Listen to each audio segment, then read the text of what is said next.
Bonsoir madame et monsieur, et bienvenue sur notre chaîne World News. Avant de continuer, n'oubliez pas de liker et de vous abonner afin d'être informé lorsque nous postons de nouvelles vidéos et pensez à commenter car nous travaillons pour vous. Merci, allez c'est parti.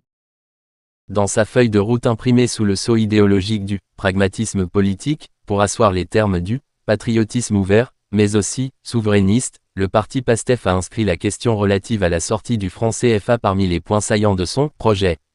En janvier 2023 déjà, Ousmane Sonko, farouche opposant au régime d'alors, avait annoncé les couleurs en ces termes: nous devons de manière autonome nous approprier notre monnaie, avoir nos propres institutions, la garantir par nous-mêmes. Ça paraît alors logique si le président Bassirou Diomaye Faye a affirmé, lors de la campagne électorale, sa préférence pour une réforme monétaire qui permettrait au Sénégal d'intégrer une monnaie unique pour l'ensemble des pays de la CEDEAO ou de battre sa propre monnaie si les conditions ne sont pas réunies. Mieux, le chef de l'État, qui partage avec son actuel Premier ministre les mêmes aspirations et visions souverainistes, prône une rupture totale avec le système actuel.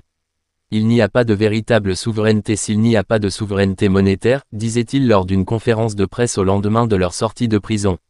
Le franc CFA tel qu'il est conçu entrave le développement économique de la région et il est nécessaire d'envisager d'autres options. Nous essaierons d'abord de mettre en œuvre une réforme monétaire au niveau sous-régional.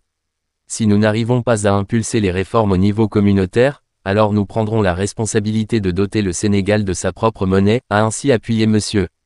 Sonko, le même jour. Et sociologue, auteur de « Sortir l'Afrique de la servitude monétaire », à qui profite le franc CFA.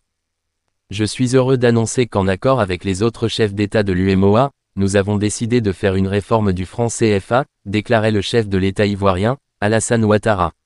L'Écho, cette monnaie verra le jour en 2020, précisait Emmanuel Macron, son homologue français.